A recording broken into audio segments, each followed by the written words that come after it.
नमस्कार दोस्तों, मैं शिवांकर आपके बीच लेकर आया हूँ सीटेट के पुराने ईयर्स के पेपर्स। जी हाँ, यदि हम पुराने ईयर्स के पेपर का अवलोकन तथा उनको सही तरीके से सॉल्व कर लें तो बहुत सारा हमारा पैटर्न और बहुत सारा हमारा सिलेबस समझ में हमको आ जाता है।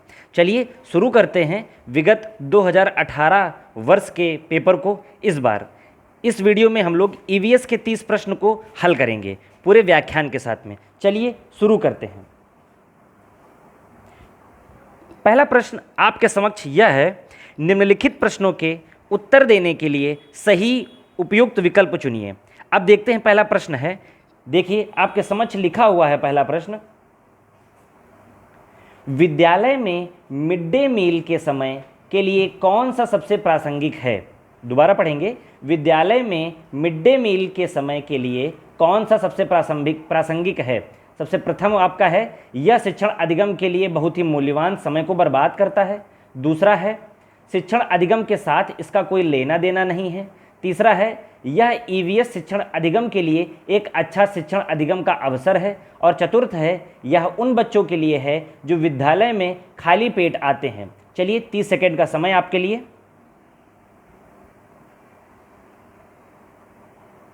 देखिएगा, सर्वप्रथम आपको कोई भी उत्तर हल करने से पूर्व बाल केंद्रित होकर तथा निगेटिविटी से दूर रहना है, यानी कि जहां पर कोई भी नकारात्मक भाव निकले वह उत्तर कभी नहीं हो सकता। इसका अभीष्ट उत्तर होगा, यह ईवीएस शिक्षण अधिगम के लिए एक अच्छा शिक्षण अधिगम का अवसर है। ठीक है, यह ऐसा क्यों है? क्योंकि विद्यालय में मिड डे मील योजना या कार्यक्रम ईवीएस शिक्षण अधिगम के लिए एक अच्छा शिक्षण अधिगम का अवसर प्रदान करता है। सन 1995 में केंद्र सरकार द्वारा इस योजना को शुरू किया गया और पहले प्राथमिक, उसके बाद में उच्च प्राथमिक स्कूलों में भी इस योजना को शुरू किया गया। यह ईवीएस शिक्षण अधिगम के लिए एक अच्छा शिक्षण अधिगम है। यह इसलिए क्योंकि बालक इसमें समूह की भावना को सीखते हैं। अब हम लोग चलते हैं नेक्स्ट प्रश्न पर, जो कि आपके समक्ष यह है, पर्यावरण अध्ययन के संदर्भ में बोझ के बिना सीखना। जी हां, बोझ के बिना सीखना क्या बताता है? पहला ऑप्शन है आपके समक्ष, ईवीएस पाठ्यक्रम को आधा कम करने की जरूरत है।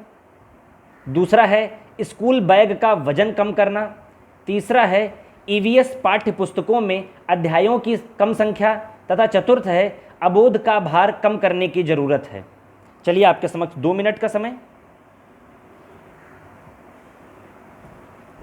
जैसा कि आप सभी को पूर्व विदित है, यह केंद्र सरकार ने जब पाठ्यक्रम इसका बनाया, जब भी एनसीएफ ने इसका पाठ्यक्रम बनाया, तो उसकी यह विचारधारा थी कि बच्चों के बैग का वजन कम करना ही बोझ के बिना शिक्षा कहलाता है। जी हाँ, बच्चों को ऐसी शिक्षा दी जाए और किताबों की संख्या कम रहे, इसलिए इसका अभीष्ट उत्तर होगा स्कूल बैग का वजन कम करना। यानी कि बोझ के बिना सीखना का अर्थ हुआ स्कूल बैग का वजन कम।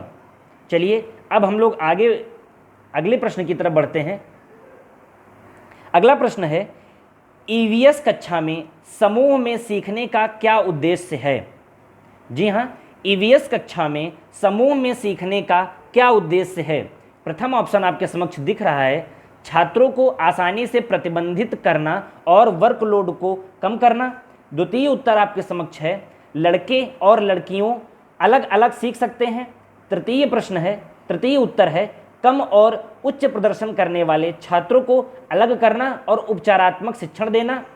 तथा चतुर्थ उत्तर आपके समक्ष है, सहयोग के मूल्यों को लागू करके और एक साथ काम करने के लिए प्रत्येक बच्चे को सक्रिय रूप से भाग लेने और सीखने में सक्षम बनाना।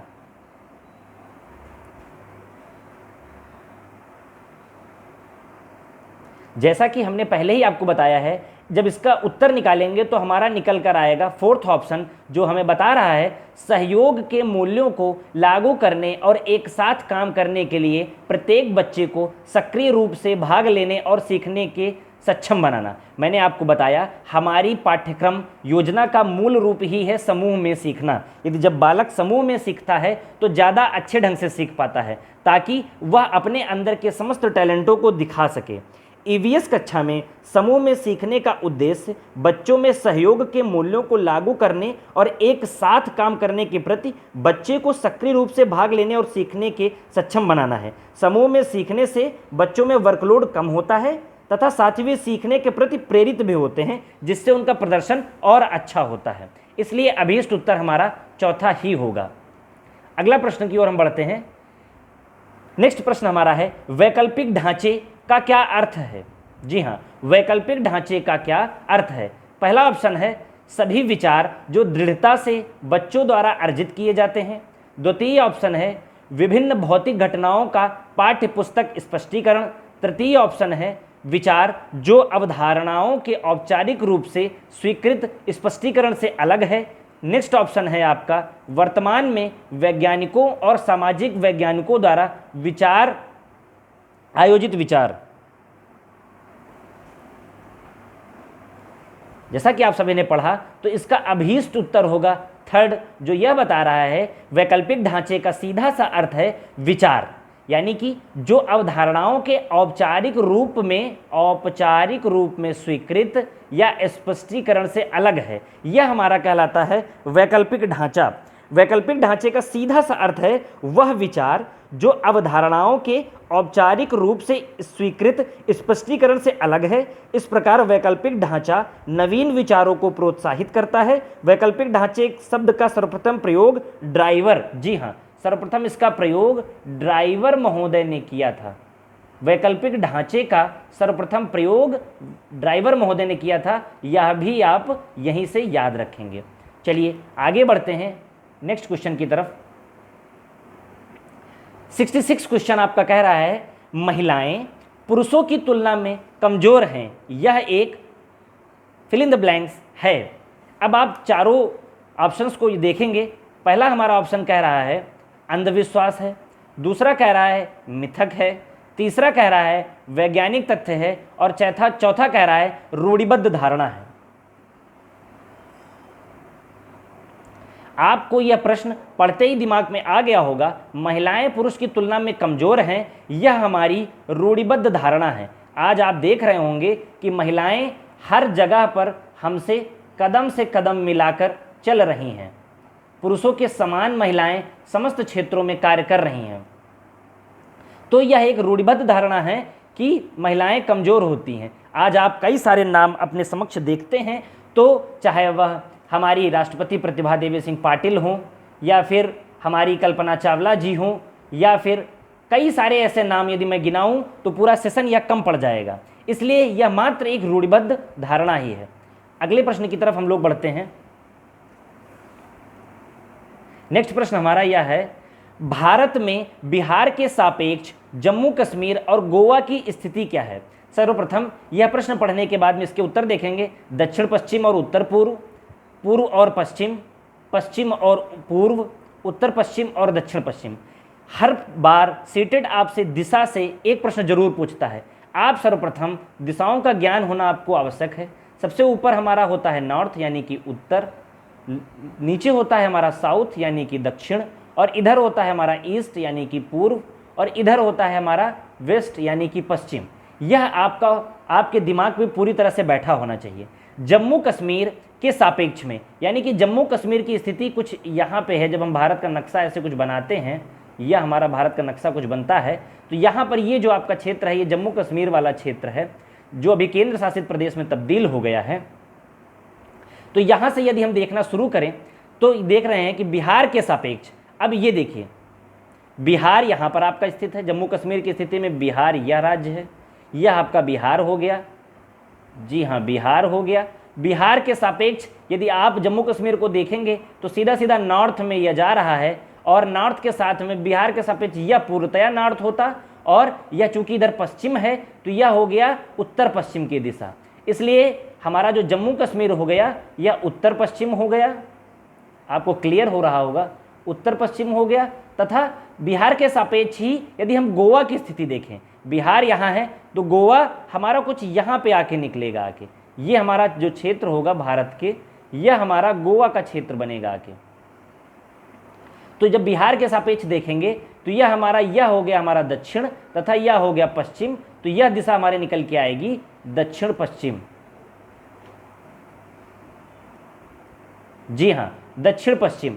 तो दोनों को मिलाकर देखें तो उत्तर पश्चिम और दक्षिण पश्चिम, तो अतः हमारा चौथा उत्तर सही होगा, उत्तर पश्चिम जम्मू कश्मीर की स्थिति तथा दक्षिण पश्चिम गोवा की स्थिति। शायद यह आपको पूरी तरह स्पष्ट हो रहा होगा। दिशाओं से हर बार आयोग आपसे एक प्रश्न जरूर पूछता है। चलिए अब आगे बढ़ते हैं। अगला प्रश्न आपके समक्ष यह है, वाष्पीकरण की प्रक्रिया निम्नलिखित में से किस स्थिति में सबसे धीमी होगी? जी हाँ, वाष्पीकरण की प्रक्रिया निम्नलिखित में से किस स्थिति में सबसे धीमी होगी? प्रथम आपका उत्तर है सतह क्षेत्र और तापमान दोनों में कमी। दूसरा है आपका सतह क्षेत्र और तापमान दोनों में वृद्धि।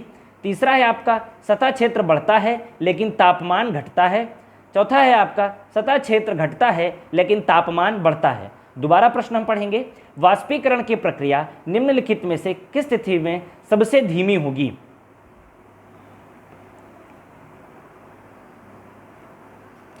तो हम देखें तो इसका अभीष्ट उत्तर प्रथम होगा, चूंकि सतह क्षेत्र और तापमान में दोनों कमी होगी, दोनों में वाष्पीकरण की प्रक्रिया जो है वो धीमी होगी। क्यों?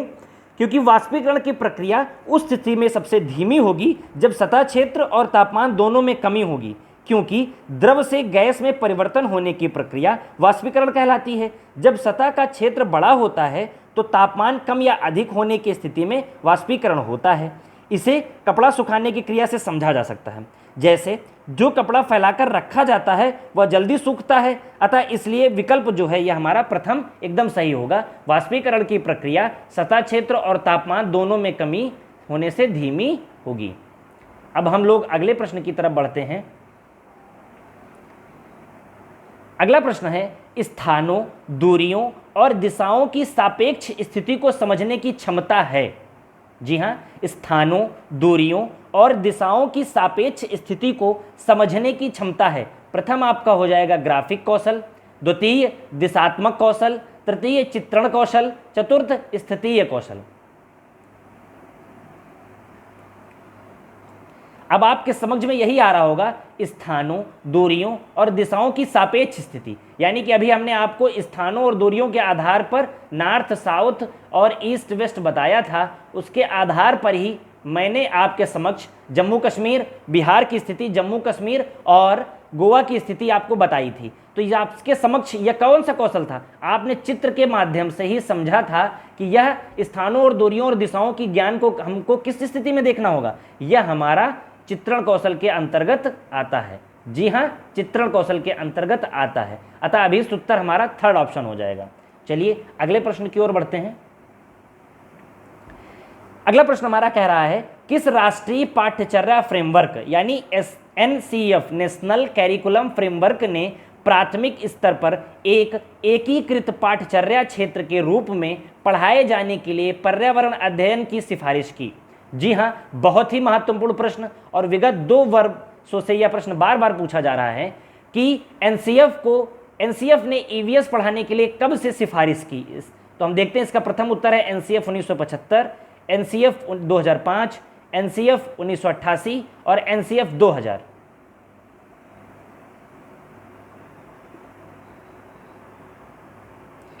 तो आपके समक्ष यह उत्तर दिख रहा है, इसका अभीष्ट उत्तर होगा NCF 2000। जी हाँ, NCF 2000 में ही सर्वप्रथम EVS विषय को एक एकीकृत विषय के रूप में पढ़ाने की सिफारिश की गई। प्राथमिक स्तर पर एक एकीकृत पाठ्यचर्या के रूप में पढ़ाए जाने के लिए पर्यावरण की सिफारिश की गई। ठीक है, जिसके बाद पूर्ण रूपेण 2005 में, यानी कि NCF 2005 में उसमें सिफारिश की गई थी और 2005 में इसको शामिल कर लिया गया पर्यावरण अध्ययन को। जब भी आपसे पूछेगा कि सिफारिश कब की गई, तब आप 2000 लगाएंगे, और जब पूर्णतया शामिल की बात की जाएगी तब आप 2005 लगाएंगे। दोनों चीजें एकदम क्रिस्टल क्लियर, शीशे की तरह साफ होनी चाहिए। आगे बढ़ते हैं। भारत में किस क्षेत्र में स्थानांतरित खेती करने का प्रचलन है? जी हाँ, भारत में किस क्षेत्र में स्थानांतरित खेती करने का प्रचलन है? पहला देखेंगे दक्षिण पूर्वी क्षेत्र में, उत्तर पूर्वी क्षेत्र में, दक्षिण क्षेत्र में, उत्तर पश्चिमी क्षेत्र में। आपके समक्ष सबसे पहले यह दिमाग में पूरी तरह यह फिगर जो है नॉर्थ साउथ ईस्ट वेस्ट बैठ जाना चाहिए। यदि हम इसके बीच की दिशा देखें तो यह हमारा नॉर्थ ईस्ट, यह दिशा देखें तो साउथ ईस्ट, या फिर हम इसको ईस्ट साउथ भी पढ़ सकते हैं। उसके अलावा यह जो हो जाएगी यह वेस्ट साउथ, और यह दिशा हमारी नॉर्थ वेस्ट हो जाएगी। तो यह चीज़ आपको क्लियर एकदम होनी चाहिए कि कौन सी दिशा कौन है और उसके मध्य वाली दिशाएं भी कौन है, क्योंकि हर बार एक प्रश्न दिशाओं से और उनसे संबंधित बातों से एक प्रश्न आपका हर बार रहता ही रहता है। तो इसमें पूछा भारत के किस क्षेत्र में स्थानांतरित खेती करने का प्रचलन है। तो जो स्थानांतरित खेती है वो जो हमारा उत्तर पूर्वी एरिया है, उत्तर पूर्वी एरिया यानी कि अभी हमने आपको बताया ये हमारा नॉर्थ और ये हमारा ईस्ट, जो भी ये हमारा नॉर्थ ईस्ट यानी कि उत्तर पूर्वी एरिया जो है ये हमारा असम, अरुणाचल प्रदेश और ये जो 7 सिस्टर्स हैं इनका जो क्षेत्र है वहाँ पर हम स्थानांतरित खेती करते हैं। स्थानांतरित खेती का सीधा मतलब एक जगह पर फसल उगाई और उसका लाभ लेकर के फिर दूसरी जगह पर चले जाना ही स्थानांतरित खेती कहलाता है। तो इसका अभीष्ट उत्तर होगा उत्तर पश्चिम क्षेत्र। ठीक है, अब आगे बढ़ते हैं।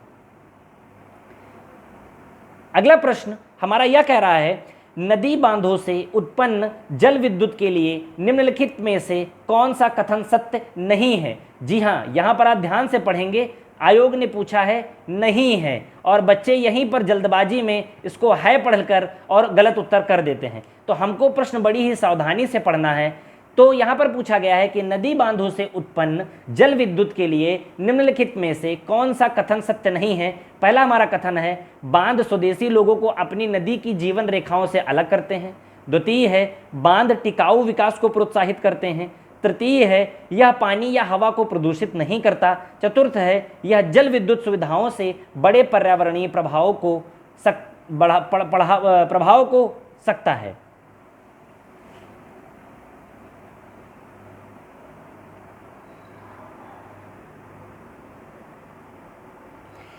अब हम देखें तो इसका जो अभीष्ट उत्तर होगा यह द्वितीय होगा। क्यों? क्योंकि बांध टिकाऊ विकास को प्रोत्साहित करते हैं। अब देखिए यह कह रहा है कि बांध के स्वदेशी लोगों को अपनी नदी जीवन रेखाओं से अलग करते हैं, या तो बिल्कुल नहीं है, अलग तो वो बिल्कुल नहीं करते हैं। यह पानी या हवा को प्रदूषित नहीं करता है। क्या आपको लगता है कि पानी नदी को प्रदूषित नहीं करता है? जल विद्युत सुविधाओं से बड़े पर्यावरणीय प्रभाव हो सकते हैं। क्या आपको लगता है जल विद्युत से बड़े पर्यावरणीय प्रभाव होंगे? ऐसा कुछ नहीं है। तमाम जल विद्युत परियोजनाएं हमारे भारत में चल रही हैं जिनसे हम बहुत ही लाभ प्राप्त करते हैं, चाहे वह विद्युत उत्पादन का हो या फिर अन्य जो भी हमारे जीव हैं वह इसमें निवास करते हों। बहुत सारी परियोजनाएं चल रही हैं जिसका लाभ हम भारतवर्षी ले रहे हैं। तो इसका जो अभीष्ट उत्तर हो जाएगा बांध टिकाऊ विकास को प्रोत्साहित करते हैं, ऐसा कहीं नहीं कहा गया है। यानी कि इसमें पूछा गया था कौन सा कथन सत्य नहीं है। यह भी सत्य है, यह भी सत्य है और यह भी सत्य है। तो इसका जो अभीष्ट उत्तर हो जाएगा ये टिकाऊ नहीं होते हैं। आए दिन आप लोग सुनते रहते होंगे कहीं ना कहीं बांध टूटते हैं और उनसे हमारी जो स्थिति है वो बहुत खराब होती है। अगले प्रश्न की ओर हम बढ़ते हैं। निम्नलिखित में से कौन सी ग्रीन हाउस गैसें हैं? दोबारा देखेंगे कौन सी ग्रीन हाउस गैसें हैं। ऑप्शन आपके समक्ष है जल वाष्प, कार्बन डाइऑक्साइड, मीथेन या फिर ये सभी। यह उत्तर सभी छात्रों का सही होना चाहिए। जी, यह जो है उपरोक्त सभी गैसें जो हैं, ये समस्त गैसें जो हैं यह ग्रीन हाउस गैस के अंतर्गत आती हैं, चाहे वह कार्बन डाइऑक्साइड हो, चाहे वह मीथेन हो या जलवाष्प हो। ये समस्त गैसें ग्रीन हाउस गैसों के अंतर्गत आती हैं। यह आप मोस्ट इंपॉर्टेंट कर लेंगे, हर परीक्षाओं में यह प्रश्न पूछा ही पूछा जाता है। ठीक है, चलिए अब आगे बढ़ते हैं, अगले प्रश्न की ओर चलते हैं। भारत में ठंडे रेगिस्तान मानसून से प्रभावित क्यों नहीं होते? क्यों नहीं होते? तो इसके ऑप्शन देखेंगे। ठंडे रेगिस्तान बहुत ऊंचाई पर हैं। दूसरा, ठंडे रेगिस्तानों में गर्मियां और बेहद ठंडी सर्दियां होती हैं। तृतीय है ठंडे रेगिस्तान हिमालय के वृष्टि छाया में होते हैं। चतुर्थ ऑप्शन है ठंडे रेगिस्तानों में हवा बहुत पतली या कम होती है।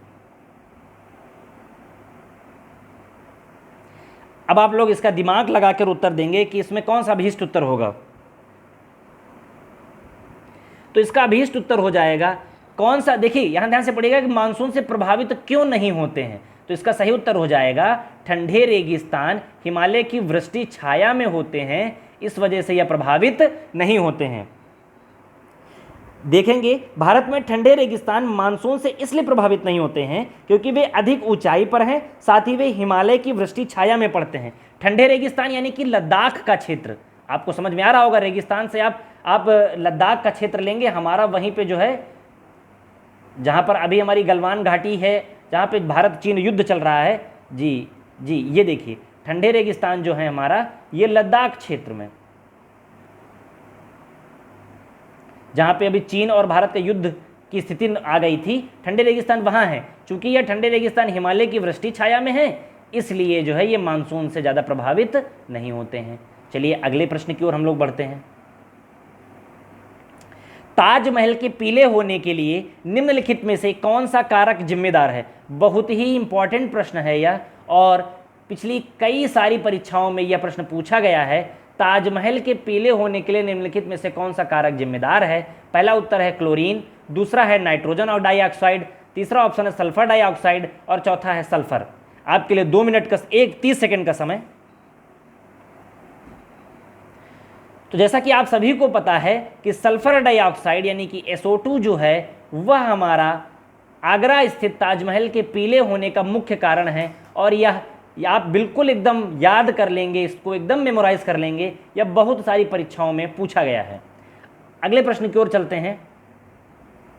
यह देखिए हिस्ट्री से एक क्वेश्चन आपका उठाया गया है। गोलकोंडा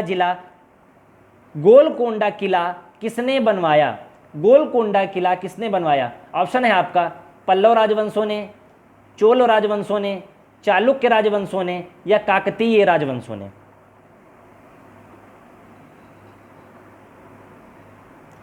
तो इसका सही उत्तर हो जाएगा आपका काकतीय वंश। जी हाँ, गोलकोंडा किला का निर्माण काकतीय वंश ने करवाया था, जो कि आंध्र प्रदेश की राजधानी हैदराबाद में है।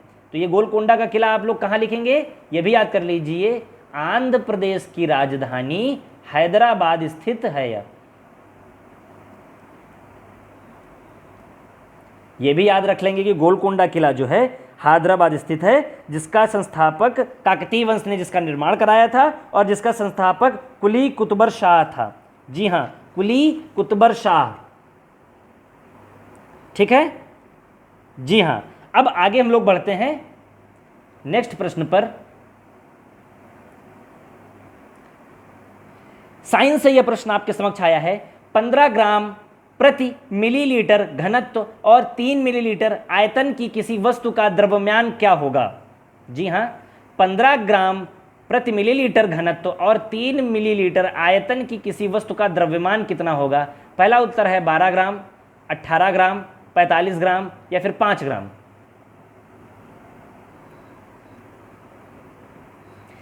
तो इसका सही उत्तर आपका हो जाएगा तीसरा ऑप्शन 45 ग्राम। चूंकि आप सभी को पता है कि घनत्व बराबर आपका होता है द्रव्यमान भागिते आयतन। तो जब आप इस पे वैल्यू रखेंगे तो सीधा सा हमारा, जब इसको पक्षांतर करेंगे, पक्षांतर करने के बाद में हमको यहाँ पूछा गया है कि इसका द्रव्यमान क्या होगा, तो जब इसको इधर लेकर आएंगे तो द्रव्यमान बराबर हो जाएगा हमारा घनत्व गुणे आयतन। तो जब हम वैल्यू पुट करेंगे तो हम 15 गुणे 3 करेंगे तो अभीष्ट उत्तर हमारा आ जाएगा 45 ग्राम। तो इसका उत्तर हो जाएगा 45 ग्राम। चलिए अब हम आगे बढ़ते हैं नेक्स्ट प्रश्न की तरफ।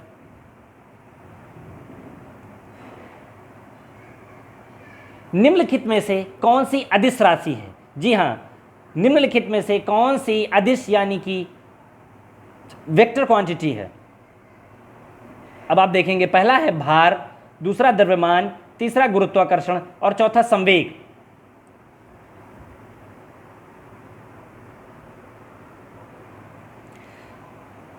तो इसका सही उत्तर हमारा हो जाएगा दूसरा यानी कि द्रव्यमान।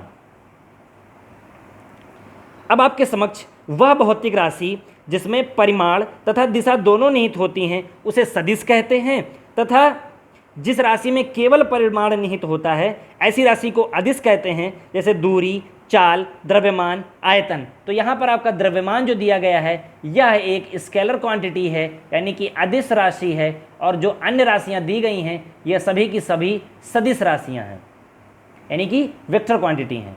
अगले प्रश्न की ओर हम बढ़ते हैं। 79 प्रश्न आपके समक्ष यह है, एक ऐसी वस्तु जिसमें से कोई प्रकाश किरण गुजर नहीं सकती कहलाती है। बहुत ही सिंपल सा प्रश्न, उत्तल, अपारदर्शी, पारभासी या पारदर्शी। तो सभी लोग इसका सही उत्तर बता रहे होंगे अपारदर्शी, जिससे आर पार न देखा जा सके उसे ही हम अपारदर्शी कहते हैं। ठीक है, अब अगले प्रश्न की तरफ हम बढ़ते हैं। 80वां प्रश्न हमारा है, पृथ्वी की सतह पर किसी वस्तु का भार क्या होगा जिसका द्रव्यमान चंद्रमा की सतह पर 10 किग्रा हो। यानी कि चंद्रमा पर यदि वह 10 किग्रा है तो पृथ्वी की सतह पर उस वस्तु का भार क्या होगा। पहला ऑप्शन 10 न्यूटन, 60 केजी, 10 केजी या फिर 60 न्यूटन। आप लोग एक बार ध्यान से देखेंगे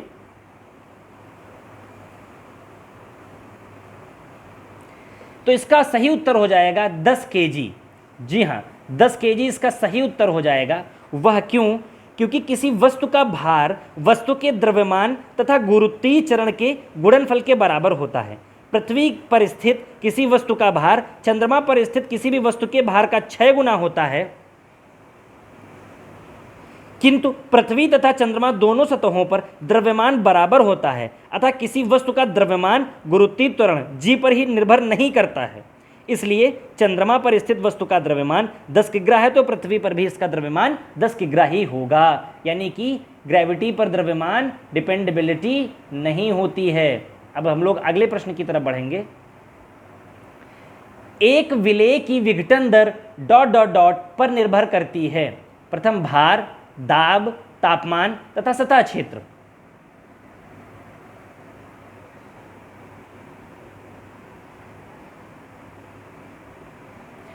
आपके समक्ष ऑप्शन दिया गया है और इसका अभीष्ट उत्तर होगा तापमान, क्योंकि किसी भी विलेय की विघटन दर जो है वह तापमान पर निर्भर करती है।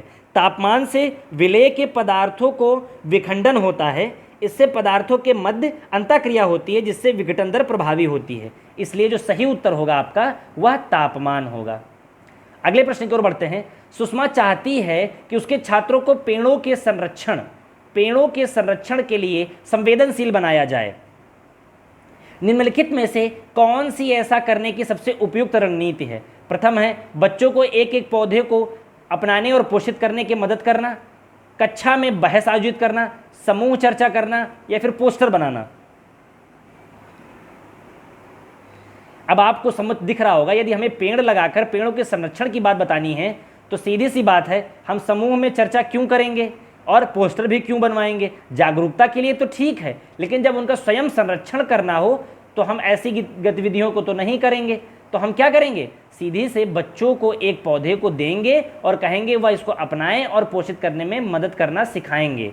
ठीक है, बहस भी नहीं करेंगे। तो इसका अभीष्ट उत्तर हो जाएगा प्रथम। अगले प्रश्न की तरफ हम चलते हैं।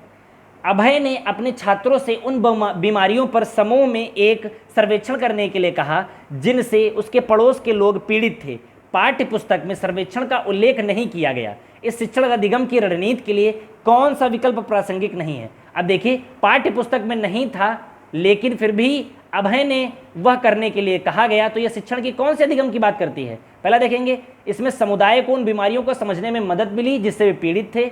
इसमें समुदाय के साथ बातचीत करने का अवसर प्रदान किया गया। इसमें बच्चों को वास्तविक जीवन के साथ सीखने में मदद मिली। इसमें बच्चों को डाटा हैंडलिंग समझने में और एक साथ काम करने में सक्षम बनाया गया।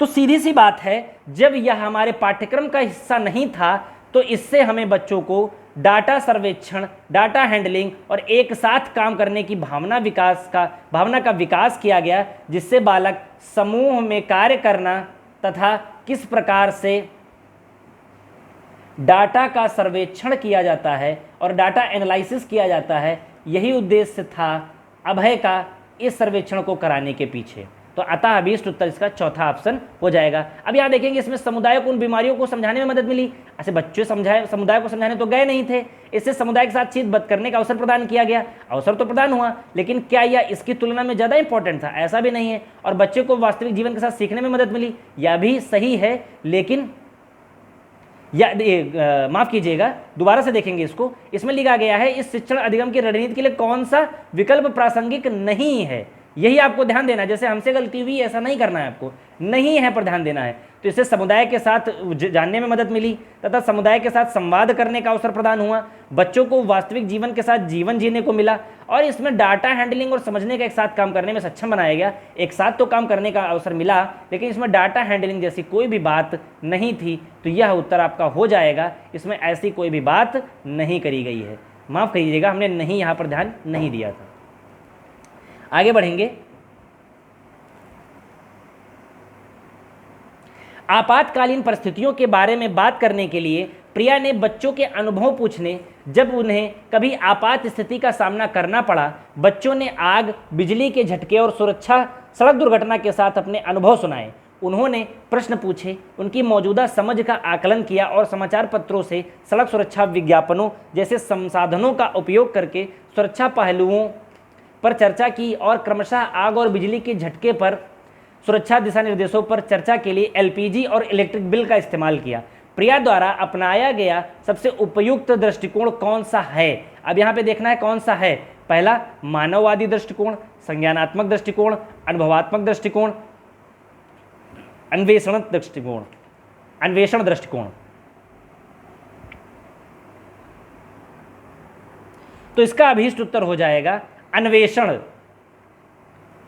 दृष्टिकोण। चूंकि यहां पर जो भी प्रिया है उसने आपातकालीन परिस्थितियों के बारे में, प्रिया ने बच्चों से आग, बिजली के झटके और सड़क दुर्घटनाओं के आदि के बारे में अनुभव जाना। इसके पश्चात बच्चों से प्रश्नों को पूछकर मौजूदा समझ का आकलन किया तथा सुरक्षा पहलुओं पर विभिन्न सुरक्षा निर्देशों पर चर्चा की।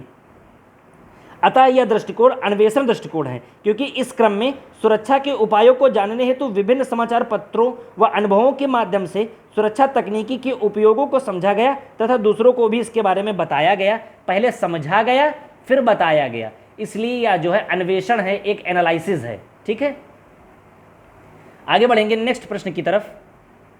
समुदाय एक महत्वपूर्ण शिक्षण और अधिगम संसाधन है, क्योंकि कोई भी समुदाय में उपलब्ध समस्त ज्ञान को बिना आलोचना के स्वीकार कर सकता है।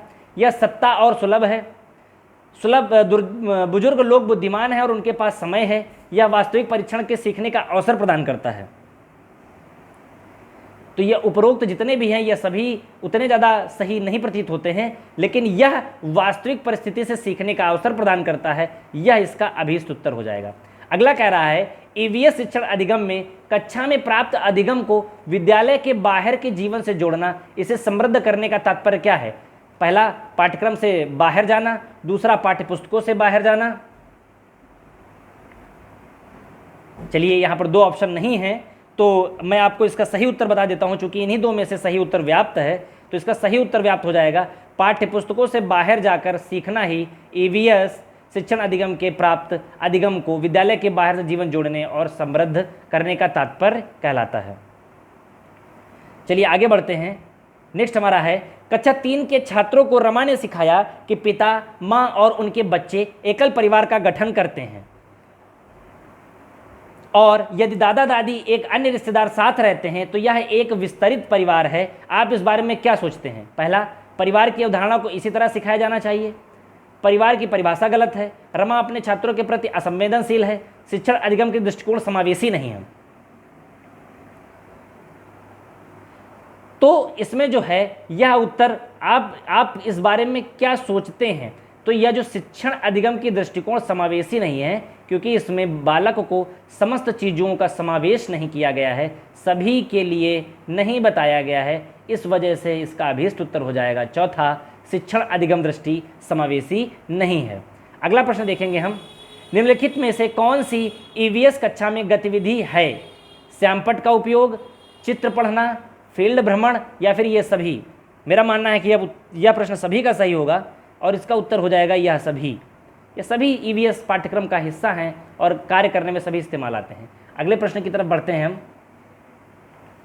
पर्यावरण अध्ययन पाठ्यक्रम बच्चों की समग्र शिक्षा का कारण बन सकता है यदि यह एक विषयगत हो, एकीकृत हो, समावेशी हो या फिर ये सभी।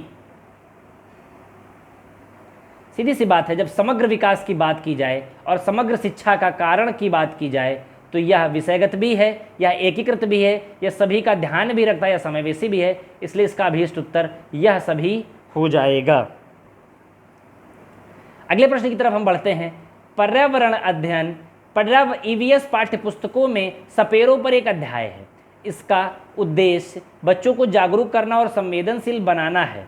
देखिए कि पशुपालन आजीविका का अच्छा स्रोत है, कि यह एक अवैध कार्य है सपेरों के लिए क्योंकि बच्चे इन दिनों अक्सर इन्हें नहीं देखते हैं, कि सपेरों को नुकसान नहीं पहुंचाएं और उन्हें अपनी आजीविका से वंचित करने से पहले विकल्पों को प्रदान करने की आवश्यकता है। अगर हम देखें तो इसमें जो पहला है आजीविका, पशुपालन आजीविका का अच्छा स्रोत है। उद्देश्य बच्चों को जागरूक करना और संवेदनशील बनाना है, क्योंकि यदि हम क्योंकि की बात करें तो यह हो जाएगा हमारा चौथा ऑप्शन, क्योंकि सपेरे सांपों को नुकसान नहीं पहुंचाएं और उन्हें अपनी आजीविका से वंचित करने के पहले विकल्पों को प्रदान करने की आवश्यकता है। यानी कि सब